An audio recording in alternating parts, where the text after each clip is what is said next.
আর বন্ধ হচ্ছে না কৃষক বন্ধু। কৃষক বন্ধুর নতুন ভেরিফিকেশন ফর্মটি এই ফর্মটি ফিল আপ করে জমা করতে হবে। তো কিভাবে নির্ভুলভাবে ফিল আপ করবে এই ভিডিওর মাধ্যমে স্টেপ বাই স্টেপ দেখিয়ে দেওয়া হবে। তো এখানে প্রথমে দেখতে পারবে সুবিধাভোগীর নাম বা বেনিফিশিয়ারি নেম। এরপর কৃষক বন্ধুর রেকর্ড অনুযায়ী ব্যাংকের পাসবুক অনুযায়ী এখানে কিন্তু আবেদনকারী নামটি লিখতে হবে এবং আবেদনকারী পুরুষ হয়ে থাকলে সেক্ষেত্রে অবশ্যই তার বাবার নাম লিখতে হবে অর্থাৎ পিতার নাম, এবং মহিলা হয়ে থাকলে বিয়ে হয়ে থাকলে সেক্ষেত্রে কিন্তু স্বামীর নাম। এরপর দেখো এখানে অ্যাড্রেস চাওয়া হয়েছে, তো এখানে কিন্তু ঠিকানাটি দিয়ে দেবে। এরপর দেখো ডিস্ট্রিক্ট বা এখানে জেলার নাম চাওয়া হয়েছে, তো এখানে জেলার নামটি দিয়ে দেবে। এরপর দেখো এখানে কি বলা হয়েছে ব্লক, তো এখানে ব্লকের নাম দিয়ে দেবে। এরপর গ্রাম পঞ্চায়েত, এরপর মৌজা বা ভিলেজ। এটা কোথায় পাবে? এটা কিন্তু আপনাদের দলিল বা খতিয়ানে কিন্তু এই লেখাটি পেয়ে যাবে, অর্থাৎ মৌজাটি পেয়ে যাবে, কিংবা এখানে কিন্তু গ্রামের নামটিও দিতে পারো। এরপর দেখো আইএফসি কোড, এগুলো কিন্তু ব্যাংকের পাসবইয়ে পেয়ে যাবে। এরপর দেখো অ্যাকাউন্ট নাম্বার। এরপর দেখো খুবই গুরুত্বপূর্ণ আধার সংযুক্ত মোবাইল নাম্বার, অর্থাৎ আধার কার্ডের সঙ্গে যুক্ত রয়েছে এরকম মোবাইল নাম্বার। এরপর আধার নম্বর, এরপর ইপিক অর্থাৎ ভোটার কার্ডের নাম্বার। এরপর দেখো 8 নম্বর পয়েন্টটি খুবই গুরুত্বপূর্ণ, এএসডিডি তালিকাভুক্ত কিনা। এএসডিডি বলতে অ্যাবসেন্ট, শিফট, ডেট, ডুপ্লিকেট, অর্থাৎ অ্যাবসেন্ট বলতে উপস্থিত নয় বা নেই, শিফটেড বলতে স্থানান্তরিত, ডেট বলতে মৃত, ডুপ্লিকেট রয়েছে। তো এখানে এগুলো থাকলে ইয়েস করবে, অন্যথা নো করবে, তো এখানে নো করে দেবে।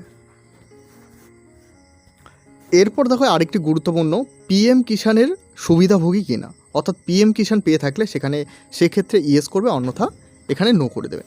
এরপর দেখো আরেকটি গুরুত্বপূর্ণ পয়েন্ট, এখানে আবেদনকারীর পেশা কী, অর্থাৎ কৃষক, কেন্দ্রীয় সরকার, রাজ্য সরকার, সংবিধিবদ্ধ সংস্থা, সরকারি প্রতিষ্ঠান, পঞ্চায়েত, পৌর সংস্থান, স্থানীয় সংস্থা, সরকারি সাহায্যপ্রাপ্ত শিক্ষা প্রতিষ্ঠান বা অনুরূপ কোনো প্রতিষ্ঠানে স্থায়ী কর্মী যিনি নিয়মিত বেতন বা পেনশন পাচ্ছেন, যেটা হবে সেটা লিখবে। তো এক্ষেত্রে আমি অবশ্যই বলবো আপনাদের এখানে কিন্তু কৃষক দেবেন। এরপর দেখো জমির বিবরণ, জেএল নং আপনার কিন্তু খতিয়ানটাতে পেয়ে যাবে, অবশ্যই খতিয়ানের উপরের দিকে দেখবে, সেখানে কিন্তু জেএল নং, খতিয়ান নম্বর এবং প্লট নং সেটাও কিন্তু পেয়ে যাবে। এরপর দেখো জমির পরিমাণ, তো কত পরিমাণ জমি রয়েছে সেটা কিন্তু এখানে লিখে দেবে। তো 1 একর হয়ে থাকলে 1 একর লিখবে, এর বেশি হয়ে থাকলে সেটা কিন্তু লিখে দেবে। এছাড়াও ডেসিবেলে থাকলে সেটা কিন্তু এখানে লিখে দেবে। এরপর দেখো খতিয়ানের তারিখ, ডেট অফ ROR খতিয়ান ডেট, অর্থাৎ বলছে যে ডেটে খতিয়ানটি হয়েছে সেই ডেটটা কিন্তু খতিয়ানের নিচের দিকে পেয়ে যাবে, সেখানে দেখে নেবে। এরপর 11 নম্বর পয়েন্ট জমির দখলের ধরন, ক্রয়, উত্তরাধিকারী সূত্রে, নামজারি, হস্তান্তর ও অন্যান্য, যেটা হয়ে থাকবে সেটা কিন্তু এখানে লিখে দেবে। এরপর দেখো আয়কর প্রদানকারী কিনা, হ্যাঁ হয়ে থাকলে ইয়েস করবে, অন্যথা নো করবে, অর্থাৎ ইনকাম ট্যাক্স পে করেন কিনা, সেক্ষেত্রে ইনকাম ট্যাক্স পে করে থাকলে ইয়েস করবে, অন্যথা নো করবে। এরপর দেখো স্পাউস ডিটেলস, অর্থাৎ স্বামী বা স্ত্রীর বিবরণ, পুরুষ হয়ে থাকলে স্ত্রীর নাম এবং মহিলা হয়ে থাকলে এখানে কিন্তু স্বামীর নাম লিখে দেবে এই জায়গায়।